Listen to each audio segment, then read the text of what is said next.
নমস্কার, আমি মানসী চলে এসেছি নিয়ে আপনাদের সেই প্রিয় অনুষ্ঠান গল্প সঙ্গে সত্যি, আ জার্নি টুয়ার্ডস ট্রুথ। দুর্গাপুজো প্রায় আসি করছে। আমাদের দরজায় কড়া নাড়ছে দুর্গাপুজো। মা দুর্গা তার 4 ছেলে মেয়েদের নিয়ে চলে আসবেন অসুর দমন করতে। এখন বর্তমানে যা পরিস্থিতি তাতে মা দুর্গার বড্ড প্রয়োজন। অসুরদের সংখ্যা অনেক বেড়ে যাচ্ছে দ্রুত। যাকে সে আলোচনা আজকের আমাদের বিষয় নয়।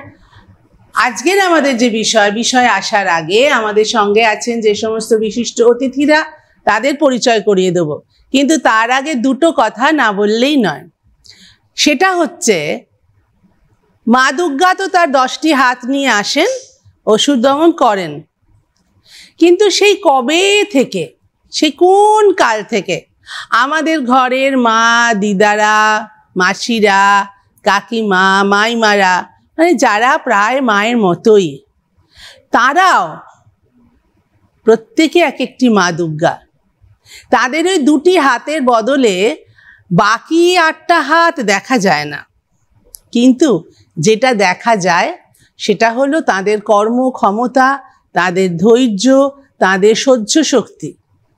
সেই তাদেরও লুকোনো 8টি হাত দিয়ে ওই 2টি হাতের সঙ্গে তারা কি অক্লান্ত পরিশ্রম করে চলেছেন বছরের পর বছর, যুগের পর যুগ। আর সেই পরিশ্রমের ওপর দাঁড়িয়ে আজকে আমরা এগিয়ে চলেছি। কজন স্বীকার করে, কজন মানে? সবাই ভাবে এই ক্রেডিট তো আমার। কিন্তু পিছনে যে ওই মানুষদের কত অক্লান্ত পরিশ্রম এবং কত ত্যাগ আছে, কজন সেটা মনে রাখে? আমরা চেষ্টা করছি সেটা মনে রাখার। কারণ সিঁড়ির কথা ভুলে গেলে ওপরে গিয়ে যদি কখনো নামতে ইচ্ছে করে আর সিঁড়ি বা হাত কিচ্ছু পাওয়া যাবে না। তাই সিঁড়ির কথা আর ওই শক্ত জোরালো হাতগুলোর কথা মনে রাখা খুব দরকার। সেই জন্য আজকে আমাদের এখানে যারা এসছেন তারা প্রত্যেকেই এক একটি দুর্গা। তারা নানা সমস্যার সমাধান করে, নানা প্রতিবন্ধকতার মোকাবিলা করে, মাথা উঁচু করে নিজেদের জীবনটা চালিয়ে নিয়ে যাচ্ছেন এবং সেই সঙ্গে চালিয়ে নিয়ে যাচ্ছেন তাদের চারপাশের মানুষদের। কেউ স্বীকার করবে, কেউ করবে না, তবু এটাই সত্যি। এটা মানতে হবে। আর এটা মানাবো বলে আমাদের সঙ্গে আজকে নিয়ে এসেছি যাদের, তাদের পরিচয়টা এবার না করালেই নয়। আমাদের আজকের টপিক আজকের দুর্গা, এবং এই আজকের দুর্গায় যারা আছেন তারা হলেন আমার একদম বাঁদিকে। নমস্কার, আমি স্বাগতা গুহ, এসছি সিথি বিটি রোড থেকে। আমি মূলত চাকরি বাকরি করতাম একসময় একটা রিটেল সেক্টরে, কিন্তু পরবর্তীকালে দেখেছি যে চাকরি করলে হয়তো সংসারটাকে ঠিক মতন ধরে রাখা সম্ভব নয়। সেই হিসেবে আমি চাকরিটাকে ছেড়ে দিয়ে এখন আপাতত আমি একটা ফুড বিজনেস চালাচ্ছি আর একটা আয়ুর্বেদিক কোম্পানির সাথে যুক্ত রয়েছি। আর তার সাথে যেটা করি সেটা হলো, আমার 80 বছরের কাছাকাছি প্রায় 10টি ছেলে মেয়ে ছিলেন, সেটি কমে এখন 5 জনে এসে দাঁড়িয়েছেন এবং তারা প্রত্যেকেই আমার উপরে নির্ভরশীল। এবার আমাদের সঙ্গে আছেন সুতপা। সুতপা বলুন। আমি সুতপা রায়, আমি রাজপুর নরেন্দ্রপুর থেকে আসছি। আমি বিহার থেকে আমি এখানে বিয়ে হয়ে এসেছি। তারপরে আমি আসার পর এখানে আমার শ্বশুরবাড়িতে আমি একটা ব্যবসার সঙ্গে যুক্ত হই।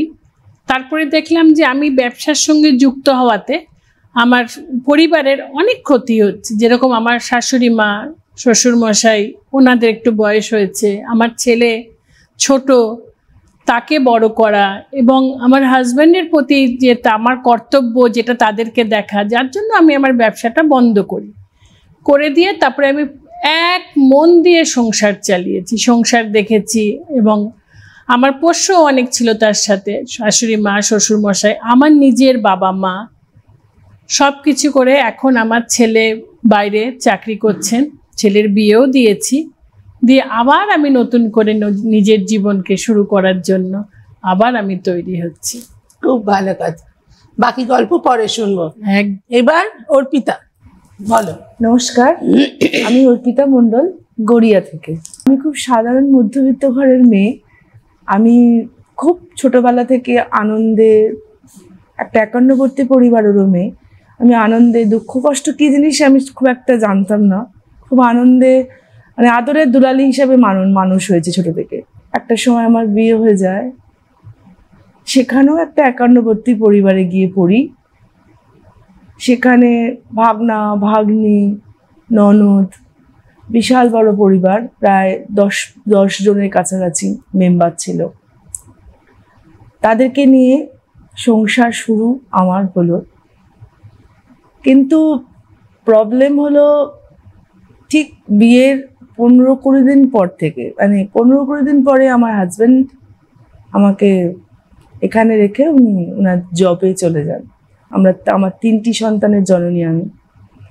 তারা হওয়ার পর তারা একটু ছোট, মানে বড়টা তখন এই ক্লাস 8-এ পড়ে, ছোটগুলো আরোই ছোট। তখন আমি এক দুর্ধর্ষ একটা রোগের শিকার হয়ে পড়ি।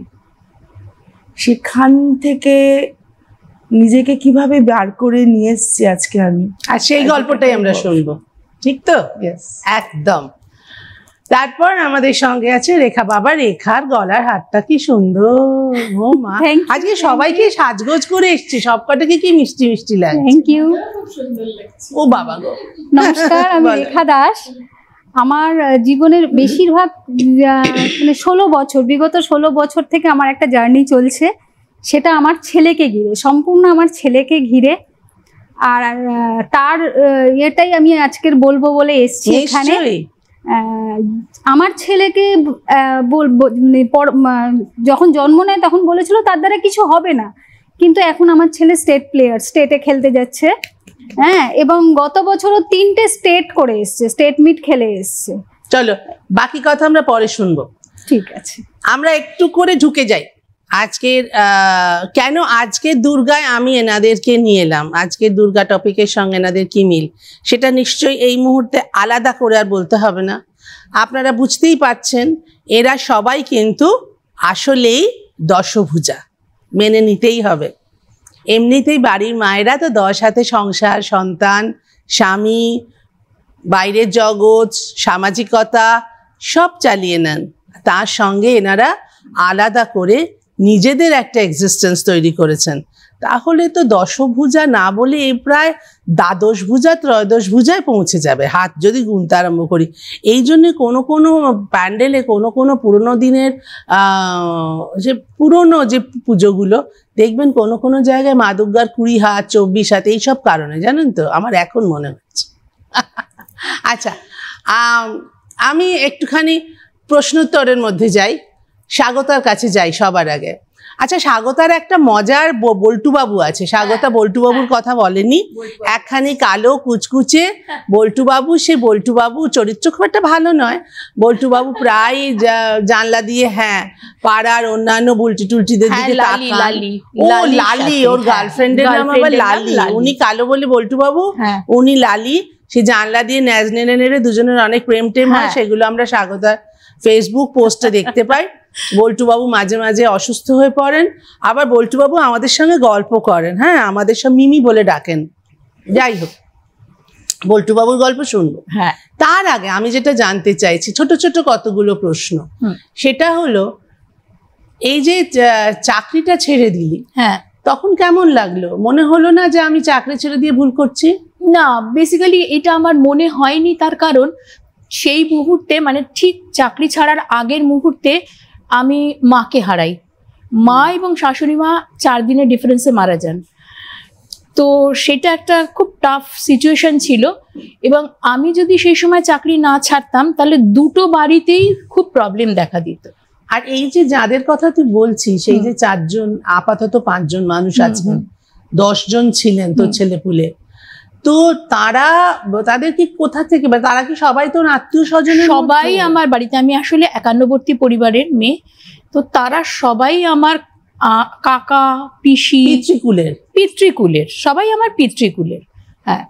কারণ আমার শ্বশুরবাড়ির দিকের অতটা আমার কোনো চাপ নেই, তো যার ফলে আমাকে এদের নিয়েই আমাকে চলতে হয়, কারণ এদের দেখার জন্য লোকের সত্যি খুব অভাব। বিয়ের সময় মেয়েদের একটা কনকাঞ্জলি দেওয়া হয় না, মা তোমার সব ঋণ শোধ করে গেলাম। ঠিক, কতটা ভুল না? মেয়েরা কখনো ঋণ শোধ করতে পারে না, ইনফ্যাক্ট মেয়েরা ঋণ শোধ করতে চায় না। আরো ঠিকঠাকভাবে বলতে গেলে সন্তান, কন্যা সন্তান যদি সত্যি সেরকম কন্যা সন্তান হয়, সে মনেই করে না যে তার পিতৃকুলের প্রতি তার কোনো ঋণ ছিল। সে জানে তার কর্তব্য আছে, যেটা বিয়ে হওয়ার পরেও শেষ হয়ে যায় না। তার ভাই, তার দাদা, মানে আমরা বলি না যে পুত্র সন্তান মানেই সব কিছু, সেই মেয়েটিও জানে তাকেও তার দায়িত্ব পালন করতে হবে। এবং এখানে আমি বলবো, যে বাড়িতে স্বাগতা এসেছে সেই বাড়ির মানুষরা স্বাগতাকে এই সুযোগ দিয়েছেন। সব বাড়িতে তারা সুযোগ পায় না, সেখানে স্বাগতা যে এই সুযোগ পেয়েছে তার জন্য সেই পরিবারকেও আমি অনেক ধন্যবাদ জানাবো। এবারে আমরা সুতপার গল্প শুনবো। আচ্ছা, কিন্তু তার আগে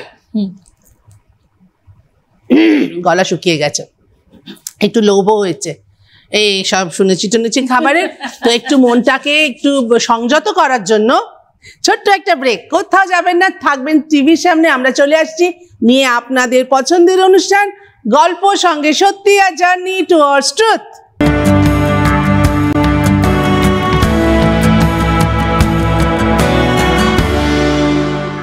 নমস্কার, ফিরে এলাম বিরতির পর, সঙ্গে নিয়ে আপনাদের পছন্দের অনুষ্ঠান গল্প সঙ্গে সত্যি, আর জার্নি টুয়ার্ডস ট্রুথ। আমরা ছিলাম সুতপা রায়ের গল্প শুনবো বলে মানসিকভাবে প্রস্তুত, তো সেই গল্পটা এবার শুরু করে দেওয়া হোক। একদম ছোট থেকে, ওখান থেকে বড় হয়েছি, গ্রাজুয়েশন কমপ্লিট করে। একদম, ও মা, জন্ম প্র্যাকটিক্যালি আমার কলকাতাতেই, ভাঙড়ে হয়ে একদম ছোটই আমি চাইবাসায়। বাবা মা, আমার বাবা ওখানে গভর্নমেন্ট কন্ট্রাক্টর ছিলেন, ওখানে আমরা চলে যাই। পড়াশুনো সব ওখানে, আমার ওখান থেকেই সব গ্র্যাজুয়েশন করে। আমার বারুইপুরে আমার এক পিসি থাকেন, ওই পিসিকে আমার শ্বশুরমশাই বলেছিলেন যে আমার ছেলের বিয়ে দেব, একটি মেয়ের সন্ধান দিন। তখন পিসি আমার কথা বলে এবং এক দেখাতেই আমাদের বিয়ে, এক ছবিতেই বিয়ে। তো যাক, বিয়ের পরে তো এলাম আমিও যেরকম একটি সন্তান, আমার হাজব্যান্ডও একই সন্তান ছিলেন। আর মানে বিয়ের পরে আবার ব্যাক টু কলকাতা, হরিনাভি আদিবাড়ি। তারপরে ওখানে ভালোই চলছে। আমার শ্বশুরমশাই ডক্টর, আমার স্বামীর একটা এলোপ্যাথিক মেডিসিনের ফ্যাক্টরি ম্যানুফ্যাকচারার ছিলেন। আমি ওখানে যোগ করি, ব্যবসায় জয়েন করি ওনার সাথে। তারপরে ভালো চলতে চলতে হঠাৎ আমার শাশুড়ি মা অসুস্থ হলেন। আমার 88-তে বিয়ে হলো, 90-তে আমার শাশুড়ি মা প্রথম অসুস্থ হলেন। মানে এমন অসুস্থ হলেন যে ডক্টর বলে দিলেন একটু চিন্তার বিষয়। তারপরে অনেক কষ্টের 90 থেকে কোনো রকমে 94 পর্যন্ত ওনাকে টানা হলো, তারপরে উনি গত হয়ে গেলেন। তার মধ্যে আমার শ্বশুর মশাই আবার পড়ে গিয়ে বুকের পাঁজর ভাঙলো। এই বয়সকালে পড়ে যাওয়াটা না ভীষণ সাংঘাতিক খারাপ, বলো। কিন্তু আমি সেই সময় একটা নার্সও রাখিনি আমার শাশুড়ি মা শ্বশুর মশাইয়ের সময়। আমি তো যেভাবে বড় হয়েছি, তারপরে এসে আমি দেখলাম 2-3 দিন রাখার পর ওরা না, আমার শ্বশুরমশাই শাশুড়িমা ভীষণ নিট অ্যান্ড ক্লিন থাকতেন, টিপটপ একদম, যত্ন করতো না। একটু চোখের আড়াল হলেই যা হোক তা হোক করে, তখন ওইটুকু বয়সে আমি কিন্তু পুরো দায়িত্ব আমার হাতে নিলাম। মানে সমস্ত কিছু, খাওয়ানো থেকে শুরু করে, স্নান করা থেকে শুরু করে। আমার ছেলের তখন 3 বছর বয়স। বাবা, কি করে ওই বিশাল বাড়ি, সব কাজের লোক, অন্যান্য সব কাজের লোক, কিন্তু ওনাদের সমস্ত কিছু আমি আমার হাতে নিয়ে নিলাম। বাবা, কিন্তু আমার শ্বশুর মশাইকেও আমি 95 সালে হারাই। 94-95। আমার মাথায় বিশাল চাপ এসে পড়লো। আমার হাজবেন্ড ইনকাম করতেন প্রচুর, কিন্তু সংসার কি জিনিস কোনোদিনও দেখেনি। কিন্তু শ্বশুর মশাই যে 1 বছর বিছানায় ছিলেন, আমাকে টুকটুক টুকটুক করে সমস্ত সংসার শিখিয়েছেন, কিভাবে সংসার করতে হয়। আসলে ছাতা থাকা তো মাথার ওপর খুব দরকার, খুব দরকার। আর এই ছাতাগুলো সরে গেলে তখন এই ছাতা সরে যাওয়াটা যে কি মারাত্মক, সেটা তখন রিয়ালাইজ করা যায়। কথায় বলে না লোকে, দাঁত থাকতে দাঁতের মর্যাদা বোঝে না। এই ছাতা সরে গেলে তখন বুঝতে পারা যায় বাবা রোজটা কি করা। হ্যাঁ, তার কিছুদিন পরে টালমাটাল অবস্থা। যাই হোক, মাথার উপরে ওই তুমি যে বললে ছাতা নেই, কোনো রকমে এদিক সেদিক কোনো রকমে টালমাটাল করে তো সংসার আমাদের চলছে। আস্তে আস্তে আমিও হাল ধরলাম। ভালোই চলছে, ছেলেও স্কুলে ভর্তি হলো, ছেলেকেও আস্তে আস্তে বড় করছি, করছি। হঠাৎ 99 সালে আমার বাবার আগস্ট মাসে জ্বর এলো। আমিও একটি সন্তান, বাবা মাকে আমার বাবা তখনও চাইবাসা? না, বাবা তখন কলকাতায় চলে এসেছিল, আমাকে ছেড়ে বাবা থাকতেন। আর সরকারি তো, হ্যাঁ, আর আমাকে ছেড়ে বাবা একটুও থাকতে পারে আল্লাদি। সে বাবাও আমার শ্বশুর বাড়ির পাশেই একটি বাড়িতে থাকতেন, বাবা মা ভাড়া থাকতেন আর কি, বাড়ি করেননি, কি আর করবেন, মেয়ের তো বড় বাড়ি, আর সেজন্য করেননি। তারপরে 99 সালে হঠাৎ বাবার জ্বর এলো, আমার হাজবেন্ড বললেন যে তুমি ডক্টরের কাছে নিয়ে যাও। নিয়ে গেলাম, ডক্টর প্রথম দেখাতেই বলে দিলেন আমি কিন্তু ভালো কিছু বুঝছি না। শুধু জ্বর দেখে? জ্বর দেখে প্রথমেই বলে দিলেন যে আমি ভালো কিছু বুঝছি না। বলে আমি যখন, আপনার বাড়িতে কে আছেন? আমি বললাম আমার হাজবেন্ড। বলে আপনি বাড়ি গিয়ে এক্ষুনি ওনাকে ফোন করতে বলুন। আমি বাড়ি গিয়ে বললাম তুমি ফোন করো। তো উনি ফোন করলেন, বললেন দেখুন আমার মনে হচ্ছে ওনার লিভার ক্যান্সার। শুধু জ্বর দেখে? জ্বর দেখে, শুধু জ্বর দেখে, শুধু আমরা জ্বর খেলে তো, জ্বর হলে তো ক্যালপল খেয়ে সারিয়ে শুধু জ্বর দেখে। কিরম লাগে না এগুলো শুনলে? কিন্তু আমার বাবা 5 ফুট 10 ইঞ্চি হাইট ছিল, এরকম সলিড চেহারা তো কিছু এসে যায়নি, শুধু জ্বর। তারপরে সঙ্গে সঙ্গে আমাকে বললেন তুমি নিয়ে এসো বাবা মাকে এখানে, ওনাদের একলা রেখো না। আমি সঙ্গে সঙ্গে সেই দিনই বাবা মাকে নিয়ে এলাম। 3 মাসের মধ্যে বাবা শেষ। মানে একের পর এক ছাতাগুলো মাথার থেকে চলে যেতে থাকলো। তারপরে এই করে করে সব এগোচ্ছে। মা আছেন এখনো? না, মা চলে গেলেন 16 সালে। তারপরে 17 সালে সব থেকে বড় ঝড় এলো আমার জীবনে। আমার ছেলে বাইরে গেল চাকরিতে, আমার স্বামী সেও তাই 15 দিনের জ্বরে শেষ। 15 দিনের জ্বরে? একদম 15 দিনের জ্বরে, কিচ্ছু কোথাও নেই তার। উনি মারা গেলেন 31 মে। উনি ব্যবসা করতেন আর একটু মানে নাটক থিয়েটার এগুলো করতে উনি খুব ভালোবাসতেন। মানে একের পর এক আমরা বুঝতে দিই না ঠিকই, কিন্তু আমরাও যুদ্ধ করে যাচ্ছি প্রতিনিয়ত, কিন্তু আমরা নিজেকে নিজেদের মধ্যে সাথে যুদ্ধ করছি। তারপরে আমার ছেলেও এখন চাকরি। আমি বললাম তুই কতদিন এখানে আমাকে পাহারা দিবি, তো ভালো চাকরিগুলো পাচ্ছিস। ও বাইরে, কিন্তু ভীষণ ভালো আমার ছেলে, আমার বৌমা খুব ভালো, সব সময় খোঁজ খবর নেওয়া। তুমি এখন নিজের জন্য কি ভাবছো? আমি নিজের জন্য নিজেকে এখন ব্যস্ত করে নিয়েছি। আমি নানান কিছু দিক করছি, আর তার সঙ্গে ওই যে স্বাগতা বললো হোম ডেলিভারি, ওই হোম ডেলিভারি করি মোটামুটি সপ্তাহে 5-6 দিন 7 দিন তো করি। কি রান্না করো? সমস্ত কিছু, শুক্তো থেকে ঝিঙের ঝোল থেকে শুরু করে ভাপা থেকে শুরু করে সমস্ত কিছু, মাছ ডিম মাংস লাউ শাক কুমড়ো শাক কচুর শাক সব, পাতুরি সব সব হয়েছে। ভালো পাটি শাকটা ভালোবাসে খেতে, মারাত্মক ভালোবাসে খেতে, তাই না? এটা আমি জানি।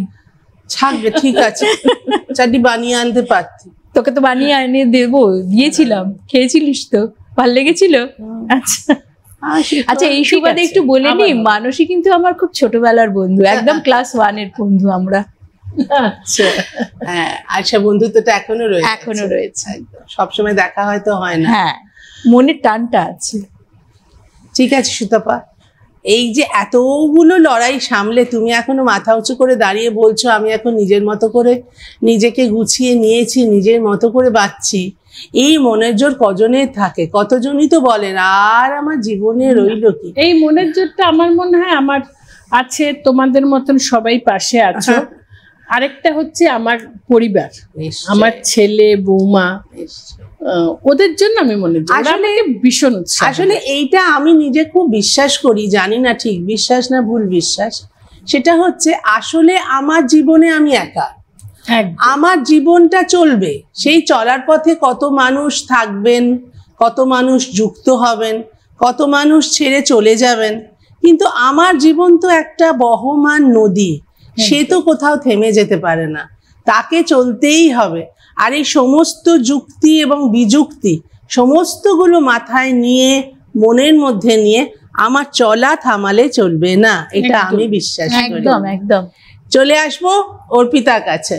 বলো অর্পিতা, তোমার স্ট্রাগলের গল্প শুনি, তোমার লড়াই, তোমার 3টে বাচ্চা, বরকে ছেড়ে একা একা থাকা, এগুলো তো আমরা একটু একটু শুনে ফেলেছি, কিন্তু আগে বলো তোমার 3টি বাচ্চা কি করে?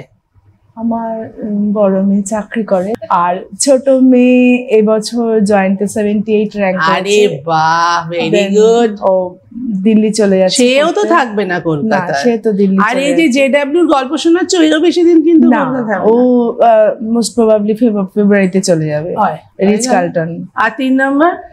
3 নম্বর সবার ছোট, একটু দুষ্টু, কিন্তু পড়াশোনাটা করে। কন্যা? পুত্র। পুত্র, আচ্ছা। আর পড়াশোনা করে? পড়াশোনা করে। তোমার তো 4 নম্বরও আছে। হ্যাঁ, আমার 4 নম্বর হলো আমার ছোট্ট একটা পেট। তার কি নাম? মিউ সোনা। বাবা, আমার বিয়ের পর আমি ভালোই ছিলাম। স্বামীকে ছেড়ে থাকা একটু কষ্টের, প্রথম তো বিয়ের পর সেটা ছিল। তারপরে মেয়ে হলো, ছোট মেয়ে হলো, ছেলে হলো, 3টে সন্তান, বাবা মা, শ্বশুর শাশুড়ি, ভাগনা ভাগ্নি, নন্দা, মানে নন্দা বলতে আমার ছোট ননদ। মানে ও আমার সাথে যত, ওর সাথে আমার ঝগড়া হয় ঠিক ততটাই ওর সাথে আমার ভাব ছিল। সম্পর্ক ভালো থাকলে ঝগড়া হবে, ম্যান্ডেটরি। ঠিক ও সব কিছু নিয়ে আমার সুন্দর সুখের সংসার ছিল।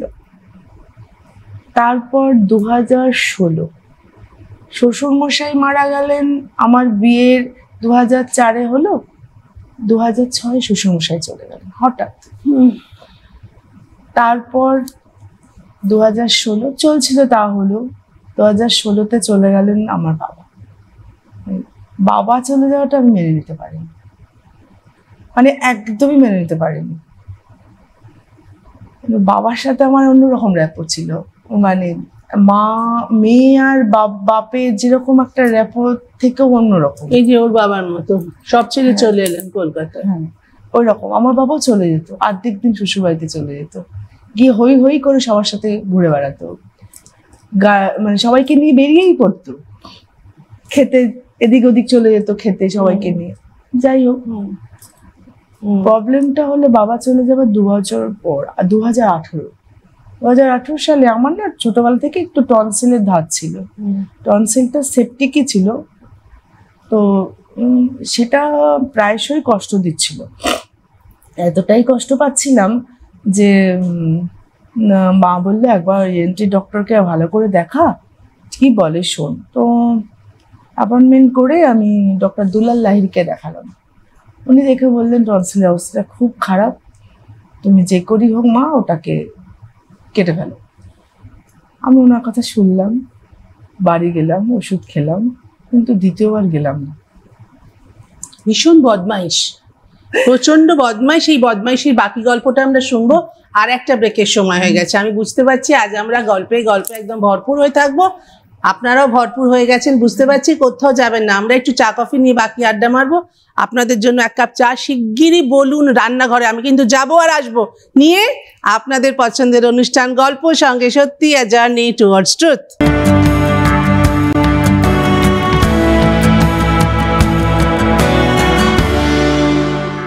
নমস্কার, ফিরে এলাম ব্রেকের পর নিয়ে গল্প সঙ্গে সত্যি, আ জার্নি টুয়ার্ডস ট্রুথ। চা কফি চলে এসছে, আপনারা চা খেয়েছেন? ঠিক আছে, তো আমরা ফিরে যাই। অর্পিতার সঙ্গে আমরা গল্প করছিলাম, খুব সুন্দর মিষ্টি একটা জায়গা, বাবা মেয়ে, সেই জায়গায় আমি অর্পিতাকে থামিয়ে দিয়েছিলাম। আসলে সবার বাবা গল্প শুনলে, মায়ের গল্প শুনলে সবার মনটাই তো কেমন হয়ে যায়। আমারও মাথার ওপর থেকে 4টে ছাতাই চলে গেছে, আমাদের মাথার ওপর থেকে। এ বাড়ির দুজন, ও বাড়ির দুজন একদম টপাটপ চলে গেছেন। তো এখন আমরাও ছাতাহীন। ছাতার গল্প শুনতে বেশ লাগে, তাই না? বলো অর্পিতা। দেন 2018 সাল, তখন তো দেখালাম, তো আর তো গেলাম না। দিয়ে এইবার, আচ্ছা, এটা বাবা চলে যাওয়ার পরে 2016 পরে 2018 16তে গেলেন? হ্যাঁ। তো আমি না বাড়িতে পুজো করতাম, দুর্গাপুজো। বাবা মারা যাওয়ার আগের বছর থেকে আমরা মূর্তি নিয়ে এসে পুজো শুরু করলাম। তো দিয়ে বাবা খুব খুশি, মেয়ে দুর্গাপুজো করছে। তো একাই করতাম সব। আমার ছোট মা বলতে মানে আমার কাকিমা, ছোট মা কাকিমাকে আমি ছোট মা বলতাম। তো ছোট মা আমার খুব কর্মঠ মহিলা, মানে একাই সবকিছু করে দেবে। কিন্তু আমার মা আবার কি অর্ডার করতে খুব ভালো পারে, আমার মতো, এটা কর, ওটা ওখান থেকে সরা, ওটা এটা ঠিক জায়গায় হলো না, ওটা ঠিক জায়গায় করতে বললি আমার হাঁটুতে ব্যথা। আর একটি জিনিস খুব ভালো করতেন, সেটা হলো নাড়ু। নাড়ু? হ্যাঁ, সব রকম নাড়ু, তিলের নাড়ু। তুমি শিখেছো? ছেলেমেয়েরা তো মায়ের থেকে পায়। আমি পারি, সব পারি। আজ আমার বড্ড দুঃখের দিন। যাকে চলো।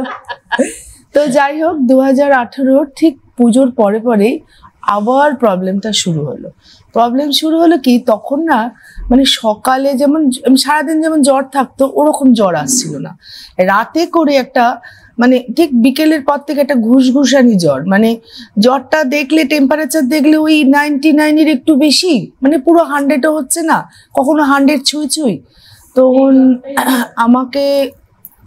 আমাকে মা বললো কি যে, আর যেহেতু আমার দিদা মেট্রন ছিলেন, আমরা না মেডিকেল রিলেটেড ছিলাম, আমার মা জ্বরটাকে ভালো চোখে দেখলেন না, বললো কি না আমার এই জ্বরটা ভালো লাগছে না, তুই ডক্টরের সঙ্গে দেখা কর, আমার মনে হচ্ছে টনসিলের ইনফেকশনটাই কিছু একটা গন্ডগোল, ওটা তোকে অপারেশন করতেই হবে। মুশকিল হলো কিছু রক্ত টেস্ট করতে গিয়ে ওরা দেখতে পেল যে আমার WBC মানে হোয়াইট সেলটা এতটাই বেশি যেন সাধারণ মানুষের দেহে ওটা থাকে না, আর RBCটা প্রচন্ড পরিমাণে কম। এই তো উল্টো। তখন দেখে শুনে বললে এটা টোটালটাই ব্লাড ক্যান্সারের একটা অভাব, মানে সাধারণত তাই হয়, ব্লাড ক্যান্সারের WBCটা বেশি হয়, RBCটা কম হয়। ওটা ওর কাউন্টিং দেখে ওরা খুব মানে ভয় পেয়ে গেলেন, দিয়ে আমাকে বললো আমি না একটা হিমোটোলজি টেস্ট করাবো। হিমোটোলজি মানে ওই ব্লাড ক্যান্সারের। তো উনি নিজে হাতে করলেন, করে ঠরে বললেন অদ্ভুতভাবে তাতে কিন্তু কোনো ব্লাড ক্যান্সার ধরা আমার পড়লো না। তখন ওনারা বললেন যে কি কারণে WBCটা বেশি, এটা কিছুতেই ধরতে পারছেন না। ইন দ্য মিন টাইমে আমার হাজব্যান্ড বলছেন যে না তুমি ভর্তি হয়ে প্রপার ট্রিটমেন্ট করিয়ে বেরো, কেন বেশি এটা তো জানা দরকার। তখন এই মতো অবস্থা ওরা মেডিকেল বোর্ড বসালো। মেডিকেল বোর্ডে ধরা পড়লো যে ওরা বললেন যে কিছু যখন ধরা পড়ছে না, আমার মনে হচ্ছে ওই টনসিলের জন্য WBCটা বেড়াচ্ছে, RBCটা কমছে, ওটাকে বাদ দেওয়া হোক, তাতেও যদি WBC না কমে তখন আমরা ওটাকে অন্যভাবে চিকিৎসা করার চেষ্টা করব। তখন তার জন্য কিছু একটা আমাকে টেস্টের গলার একটা টেস্ট ছিল, করতে হলো। বললো বটপিদাদি, তো আমি ডক্টরবাবুকে বললাম যে স্যার আমাকে 2 দিনের জন্য ছুটি দিন। বললো পালিয়ে গেলে হবে না, কিন্তু আগেরবার পালিয়ে গেছি না, এবার পালিয়ে গেলে হবে না, আমি ওখানে কিন্তু আমার দিদির বাড়ি, আমি কিন্তু ঠিক ধরে নিয়ে চলে আসবো। কি ভালো ডাক্তারবাবু। তো দিয়ে এবার মানে ওনার সাথে আমার র্যাপও হয়ে গেছিল আমার। তখন আমি বললাম না একটু বাচ্চাদের জন্য মনটা খারাপ লাগছে, একটু কথা বলে আসি মার সাথে। মাকে গিয়ে বললাম, মা না খুব ইন্টেলিজেন্ট মহিলা ছিলেন, আর উনি চাকরির মানে হেড মানে শিক্ষকতা করতেন, তো উনি দেখে না আমার মুখ দেখে বুঝে গেছিলেন, বললো যে খুব বাজে কিছু বলেছে কি। তাহলে বললাম না বাজে কিছু না, তবে ডাক্তার খুব একটা ভালো কিছু সন্দেহ করছেন। বললো তুমি নিশ্চিন্তে থাকো, তোমার বাচ্চারা এখানে ঠিক থাকবে, তুমি ভর্তি হয়ে যেটুকুনি করতে পারবে যেটা করে। সব থেকে কষ্ট হলো সেই সময় আমার পাশে কেউ ছিল না ছিল আমার হাজবেন্ড, না ছিল আমার আমার ভাই বিদেশে গেছিলেন একটা বিশেষ কাজে, ওদের অফিস থেকে ওকে পাঠিয়েছিল বাইরে, আর বাবা তো গত হয়েছেন, বাবা তোমার পাশে তুমি ছিলে। হ্যাঁ, সেটাই একটা ব্যাপার, আমার পাশে আমিই ছিলাম। দেন আমি ভর্তি হয়ে গেলাম। মায়ের দেওয়া ভরসা, ছেলে পুলেদের জন্য চিন্তা, এগুলোই তো থাকা। তারপরে যখন আমি চলে আসছি তখন আমি বড় মেয়েটা তো বড় মেয়েকে বললাম, বাবু আমি তো কদিন থাকবো না, তুমি কিন্তু দিদা ঠাম্মিকে কিছু বলো না, মানে ওই মহিলা যদি শোনে আমি অসুস্থ তাহলে ও নিজেই অসুস্থ হয়ে যাবে। যিনি মেট্রন ছিলেন? না আমার শাশুড়ি। ও ঠাম্মি, আচ্ছা আচ্ছা। তখন বললো আচ্ছা মা আমি বলবো না, তার ঠাম্মিকে আমি কি বলবো, ঠাম্মি তো ফোন করবেই। বলে আমি ঠাম্মিকে বুঝিয়ে বলে যাচ্ছি আমি বিশেষ কাজে একটু বাইরে যাচ্ছি, তুমি বাচ্চাদেরকে ফোন করো, আর সবার দেখে শুনে রেখো, ভাই বোনদের দেখে শুনে রেখো। কি অদ্ভুত ভাবে আমাকে জড়িয়ে ধরলো। আমি আজও সেই কথাটা ওকে বলি, তুই কি সেদিন কি বুঝে গেছিলিস? বলে মা আমার মনে হচ্ছিল যে তুমি খুব একটা কঠিন রোগের মধ্যে আছো, কিন্তু আমি ওকে কিচ্ছু বলিনি। তারপর যাই হোক আমি হসপিটালে ভর্তি হলাম। দেন ওই গলার টেস্টটা করতে গিয়ে দেখা গেল ক্যান্সার বাবু আমার রক্তে নয়, থাইরয়েডে গিয়ে বাসা বেঁধেছে। গলার যখন ওই টনসিলের অপারেশন ওনারা দেখতে পেলেন যে ওরা থাইরয়েডে উনি বেশ গাড়িয়ে বসে আছেন একদম। ডাক্তারবাবু বললেন যে আমি কালকেই অপারেশন করবো, আর তার জন্য একটু আমার রক্তটা একটু কম ছিল, হিমোগ্লোবিন কম ছিল, বলে আজকে রাতে ওনাকে একটু টেস্ট করিয়ে স্যালাইন আর চালিয়ে দাও, কারণ এটাকে বেশি দিন ফেলে রাখলে এটা খুব বাজে দিকে যাবে। অপারেশনটা যদি ইমিডিয়েটলি করিয়ে নেওয়া যায়, একদম ইনিশিয়াল স্টেজ, সব ঠিক হয়ে যাবে। ভয় করছিল না তা আমি বলবো না, কিন্তু ওই যে বাচ্চাগুলো, বাড়িতে 3টে বাচ্চা, বাড়িতে আরো 3টে বাচ্চা ছিল, সেটা হলো আমার মা, ঠাম্মি, তারপর আমার কাকা, আমার শ্বশুর মানে শাশুড়ি মা, এতগুলো মানুষ সবাই আমার দিকে চেয়ে বসে আছে। নিশ্চয়ই আমার ভাই আছে, কিন্তু ভাই তো সেই সময় ছিল না। আর এমনিতেই তো বাড়িতে বলছো তোমার প্রভাবটা বেশি চিরকাল, আর ওরা সব সময় আমার উপর নির্ভরশীল বেশি ছিল। তখন ডাক্তারবাবুকে যখন আমাকে নিয়ে যাচ্ছে অপারেশন টেবিলে, ডাক্তারবাবুকে শুধু একটাই বলেছিলাম যে আমি শেষ পর্যন্ত লড়বো, কিন্তু আপনি হাল ছাড়বেন না, আমি ঠিক জ্ঞান আসবে আমার, আমি দেখবেন আমি না ওই অ্যানেস্থেশিয়াতে ভীষণ ভয় পেতাম। আমার 3টে বাচ্চা যখন হয়, আমি কোনোটাই আমার ফুল অ্যানেস্থেশিয়া, 3টেই সিজারে হয়েছিল, 3টেই কোমরে অ্যানেস্থেশিয়া, মানে ফুল অ্যানেস্থেশিয়া না হয়নি। তো দেন ওই জন্য আমি মানে অ্যানেস্থেশিয়া, মানে ফুল অ্যানেস্থেশিয়াতে মনে হতো কি যে কিছু কোমরে অ্যানেস্থেশিয়া হলে তো আমার তো মানে এটা আছে, জ্ঞানটা থাকে, আর ফুল অ্যানেস্থেশিয়া ভীষণ ভয় পেতাম। আর আমার ফুল অ্যানেস্থেশিয়া আমার 2বার হয়েছে। ও মা, আমার বেশ 2বারই বেশ আমি এনজয় করেছি। কেন জানো তো, কিরম যেন মনে হতো করে কোথাটা তলিয়ে গেলাম। হ্যাঁ, যে ও মা কি ভালো ঘুমটা এসে গেল বো। তারপর যখন বলতো জিভ বার করুন, তখন বুঝতাম আমার জ্ঞান এসে গেছে, কিন্তু আর কাজে মানে আর হচ্ছে না সুযোগ হয়ে যাওয়ার। হ্যাঁ, তো দেন ওখানে যখন অ্যানেস্থেশিয়া করবে, তখন আমি ডাক্তারবাবুকে যখন বললাম যে ডাক্তার না, আমার মুখের দিকে তাকিয়ে বললাম আমি হাজারো পেশেন্ট দেখেছি, কিন্তু এরকম পেশেন্ট দেখিনি যে বলবে যে আমাকে যে করেই হোক আমাকে ফিরতে হবে।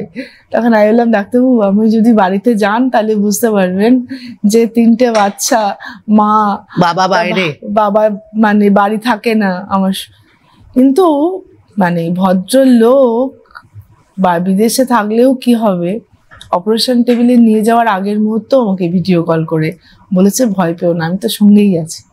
তারপরে অপারেশন হলো, ফিরলাম।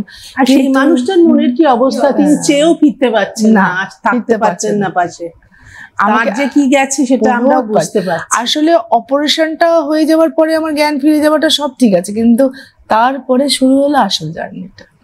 কেন, অপারেশন তো ডাক্তাররা করে দিলেন, কিন্তু তারপরে আমার না জ্ঞান আসছিল, চলে যাচ্ছিল, আর প্রচন্ড রক্তবমি হচ্ছিল। মানে এই রক্তবমিটা এমন ভাবেই হচ্ছিল 4বার 5বার করে হয়ে যাচ্ছিল দিনে।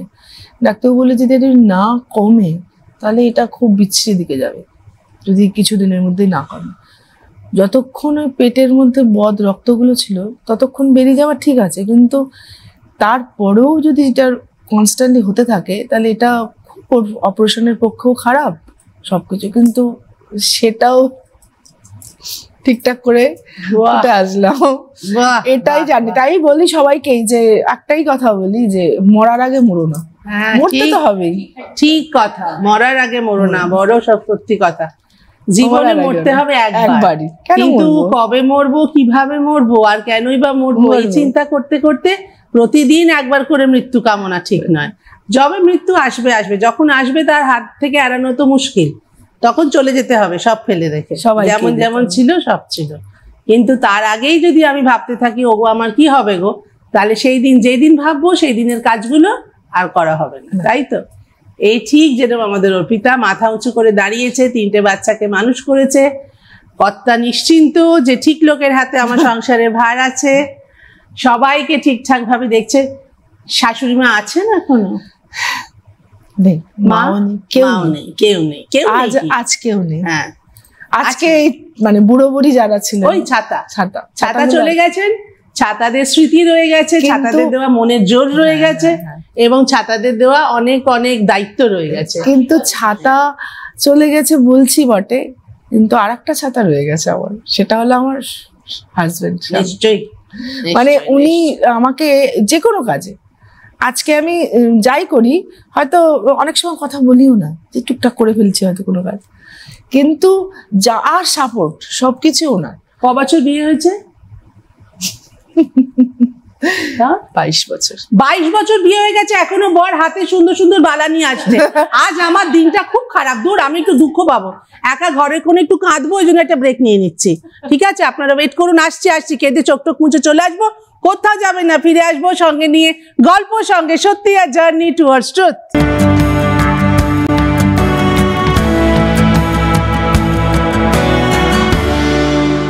নমস্কার, আমার কান্নাকাটির পালা শেষ, তাই ফিরে এসেছি সঙ্গে নিয়ে গল্প, সঙ্গে সত্যি আর জার্নি টুয়ার্ডস ট্রুথ।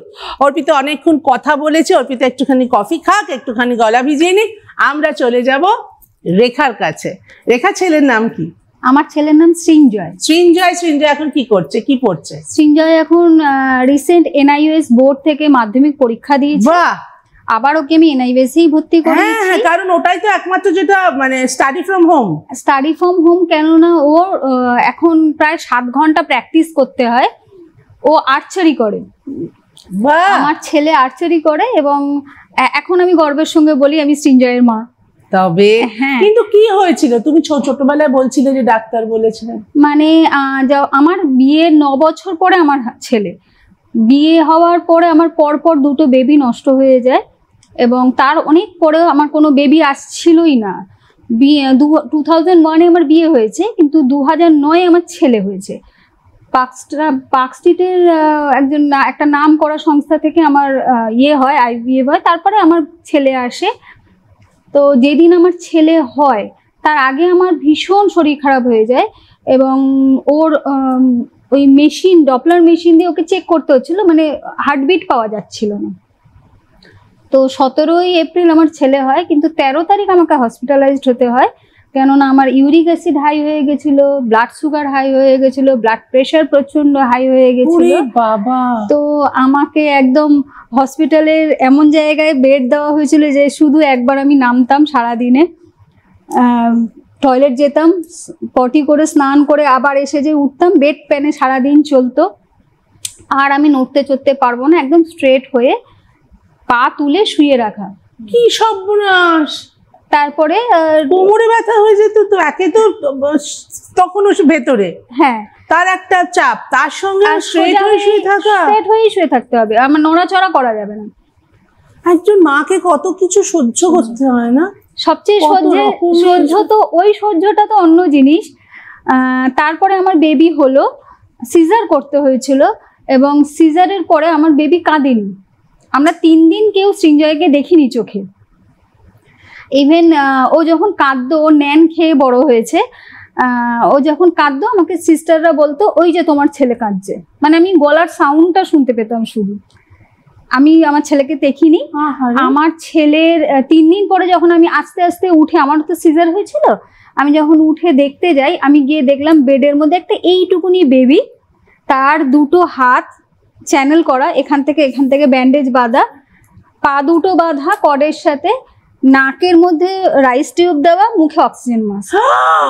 ওইটুকুনি বেবি, ওর 2 কিলো 250 ওয়েট হয়েছিল। ও কাঁদেনি, ওর হাতটা পুরো ব্লক এসছিল। তো তারপরে যখন 6 দিন পরে ও আমার কাছে দেয়, ছুটি হওয়ার আগেই তো দেবে, আমাকে ছেড়ে দেবে হসপিটাল থেকে, তো তখনও ও কাঁদতো, ও হতো, কিন্তু ওর সবই দেখতাম যখন আস্তে আস্তে বড় হচ্ছে, হচ্ছে প্রবলেম, ও লেটে হচ্ছে। যাই হোক, সবকিছু লেট হলো, মানে ওর দাঁত ওটা লেট, ওর কথা বলা লেট, ওর দাঁড়ানো লেট, সবকিছু তো লেট হচ্ছে। আমরা 3.5 বছর, মানে যখন ও কথা বলতে পারছে না, তখন আমাকে ডাক্তার বললো যে ওকে প্রি স্কুলে দাও, ও তাহলে হয়তো সবার সাথে থাকবে, বাচ্চাদের সাথে কথা বলা শিখে যাবে। প্রি স্কুলে দেওয়া হলো, তখন ওর 1 বছর 10 মাস বয়স। আমার ছেলে স্কুলে যাচ্ছে। 1 বছর 10 মাস? 1 বছর 10 মাস। কারণ ও তখনও পর্যন্ত কোনো কথা বলে না। মা গো, মানে সবে তো যা হাত ধরে ধরে মানে হাঁটতেই পারছে। হ্যাঁ, ওই হাঁটতেই শিখেছিল। ও শুধুমাত্র মা বলতো আর ইশারা করে দেখাতো, মানে ও যদি জলও খেত এরকম দেখাতো, মানে ও কথা বলতো না একদমই। তো তারপর প্রি স্কুলে দেওয়া হলো। যখন ওর 2 বছর 10 মাস বয়স, মানে 1 বছর পর, 1 বছর পর, তখন ও খুব স্পিডে কথা বলছে, মানে এতটাই স্পিডে কথা বলছে কেউ কথা বুঝতে পারতো না, একমাত্র আমি বুঝতাম। আর আমাকে এসে সবাই জিজ্ঞেস করতো কি বলছে, ইভেন ওর বাবাও বুঝতে পারতো না। হ্যাঁ, তো এরকম একটা পরিস্থিতি। তারপরে আমাকে বলা হলো যে প্রি স্কুলে ওকে আর রাখা যাবে না, ওকে আমাকে বড় স্কুলে দিতে হবে বা ওখানেই আবার রিঅ্যাডমিশন করতে হবে। তা আমি তখন চিন্তা ভাবনা করলাম যে ঠিক আছে, একেবারে একটা বড় স্কুলে ভর্তি করে দিই, যখন আবার আমি পরের বছর আবার আমাকে কোথাও না কোথাও স্কুল ভর্তি করতে হবে। স্কুলে নিয়ে গেলাম। স্কুলে নিয়ে যাওয়ার পরে যখন আমি ও যখন প্রেপের ক্লাসে পড়ে, তখন আমাকে টিচাররা তো সবাই খুব তাদের নালিশ যে বাচ্চা বসে না, বাচ্চা কিছু করছে না, ইয়ে করছে না, রেসপন্স করছে না, ক্লাসে সর্বক্ষণ ঘুরে বেড়ায়, এরকম একটা ব্যাপার। তো সেই সময় ডাক্তার আমাকে বললো, মানে ওর যে পেডিয়াট্রিশিয়ান ছিলেন তিনি আমাকে বললেন যে একদিন ভ্যাকসিন দিতে নিয়ে গেছি, আমাকে হঠাৎ করে বললো তোমার ছেলের লক্ষণ ভালো দেখছি না আমি, এক্ষুনি ওকে ট্রিটমেন্ট করাও, ওর পরবর্তীকালে ওর এমন অবস্থা হবে যে ওর দ্বারা কিছুই হয়তো হবে না, ও হয়তো মানে খুব বড় একটা রোগের মধ্যে দিয়ে যাবে, বা এমনও হতে পারে যে ওর কি বলবো ব্রেনের কোনো একটা প্রবলেম এসে যেতে পারে, এরকম একটা পজিশন আসতে পারে। তো তখন ওনার নাম্বারেই আমরা গেলাম, কিন্তু বাচ্চা তখন আমার 3.5 বছর বয়স। তো ডাক্তার তো কোনো মেডিসিন দেবে না, নার্ভের কোনো কিছু করবে না, বললো কাউন্সিলিং করাও।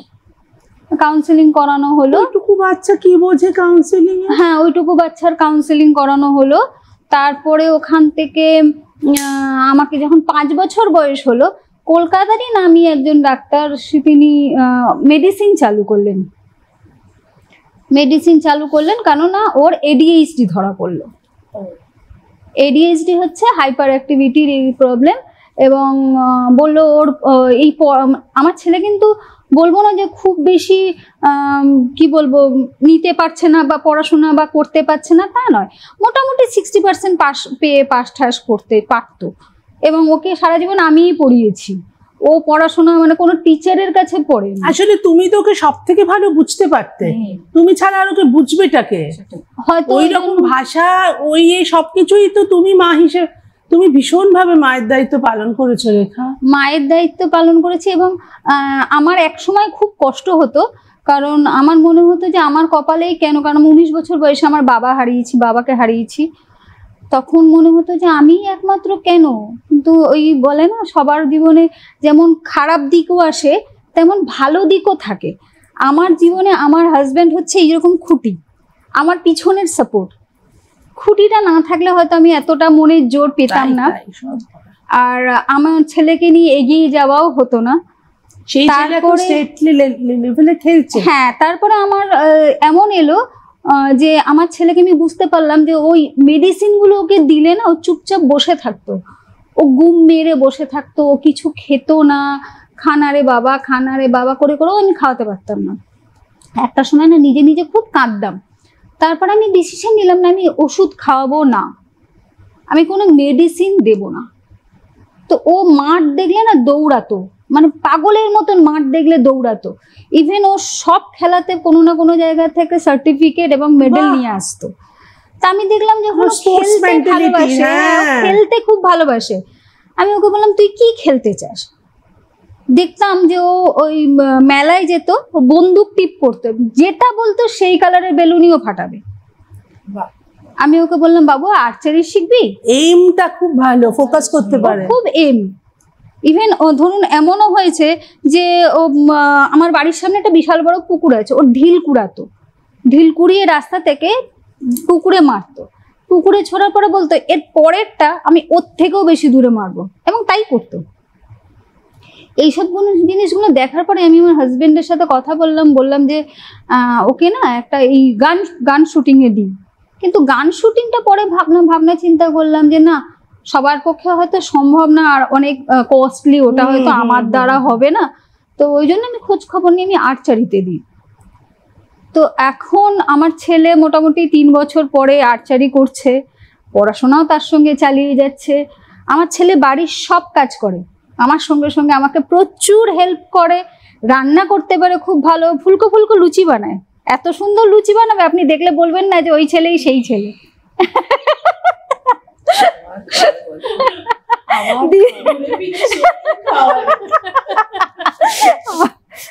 শেষ পর্যন্ত গত বছরও আমার ছেলে 3টে স্টেট খেলে এসছে, একবার বোলপুর, একবার ঝাড়গ্রাম, একবার রায়গঞ্জ, 3টে স্টেট খেলে এসছে। ইন্টার ডিআরবি যখন হয় তখনও ফার্স্ট সেকেন্ড হয়, মেডেল পায়, অলিম্পিয়ান রাউন্ডেও ফার্স্ট হয়, এরকম একটা পজিশন চলছে। এখন রিসেন্ট ওকে আমরা একটা নতুন বো কিনে দিয়েছি, আশা করছি সেটাতে আরো বেটার পারফরমেন্স করতে পারবে, নিশ্চয়ই হবে। এবং মনের জোর নিয়ে এগিয়ে চলেছি, আমার যুদ্ধ চলছে এবং চলবে। আর এই যুদ্ধগুলো সমস্ত মায়েরা নিশ্চুপ ভাবে করে যান, কাউকে না জানিয়ে চুপচাপ এই লড়াইগুলো চলে। আমার এখানে যে 4 জন মানুষ আছেন, এই 4 জন মানুষ চুপচাপ যুদ্ধ চালিয়ে যাচ্ছেন। তারা চান না যে সবাই তাদের আহা উহু করুক, কিন্তু তারা এটা চান যে তাদের যুদ্ধ করার ক্ষমতাটা যেন চলে না যায়। কারণ কোনো মানুষ পৃথিবীতে আসেনি কিছু বহন করে নিয়ে যাওয়ার জন্য। কি বহন করার জন্য? অন্যের সমস্যা। নিজের সমস্যাকে অত গুরুত্ব না দিয়ে অন্যের সমস্যারা সবাই কিন্তু অন্যের জন্য লড়ছেন, এবং নিজের যা যা প্রবলেম সেগুলোকে ওভারকাম করছেন নিজের যোগ্যতায়, এবং করে আবার তারা কিন্তু লড়াইটা করছেন অন্যের জন্য। তাই তো এটাই একজন মানুষের কিন্তু জীবনের মূল মন্ত্র হওয়া উচিত, যে আমরা অন্যের কথা ভাববো। আমি অন্যের কথা ভাবলে তবে কোথাও না কোথাও আমার কথা ভাববার জন্য একজন মানুষ তৈরি হয়ে যাবে। ঠিক, সে আমাকে দেখবে তো যে আমি অন্যের জন্য ভাবছি, আমার জন্য সে নিশ্চয়ই ভাববে। খুব ভালো লাগলো আজকে এই আলোচনা, তো শেষ হবার নয়, তবু আমাদের যেহেতু অনুষ্ঠানের শেষ, আমাদের এই আলোচনা শেষ করতে হবে। তোমাদের 4 জনকে অনেক অনেক ধন্যবাদ, তোমরা এলে, তোমাদের নিজের মনের কথা তোমরা দর্শকের সঙ্গে শেয়ার করলে। আমি নিশ্চয়ই জানি আজকে ক্যামেরার ওপারে যারা আছেন তারা ভীষণ রকমভাবে আত্মবিশ্বাস তাদের বাড়লো, তারাও বুঝতে পারলেন যে লড়াই এভাবে করা যায়। এই 4 জন মানুষ আজকে এখানে এসে সেটাই আমাদের প্রমাণ দিয়ে গেলেন, এবং সেই জন্য এনাদেরকে অনেক অনেক ধন্যবাদ। তোমরা ভালো থাকো, তোমরা সুস্থ থাকো, তোমরা এভাবে মাথা উঁচু করে বাঁচো। আর চলে যাওয়ার আগে তোমাদের হাতে ছোট্ট একটি উপহার তুলে দেবে, ভালোবাসার উপহার, আবরণ। আবরণ রঙিন, প্রতিদিন আবরণকে সঙ্গে নিন। আবরণ বাংলা ও বাঙালির নানা ঐতিহ্যময় শাড়ি এবং প্রাদেশিক নানা শাড়ির বৈচিত্র্যে ভরপুর, এবং সেই সঙ্গে আবরণে আছে পুরুষদের জন্য অসম্ভব ভালো কালেকশন। সেই জন্য আবরণ। প্রত্যেকবারের মতো এই পর্বেও চলে এসছে আমাদের টিমের মিষ্টি মেয়ে সৃজিতা, সঙ্গে নিয়ে আবরণের তরফ থেকে উপহার। এসো, স্বাগতার জন্য সুতপা,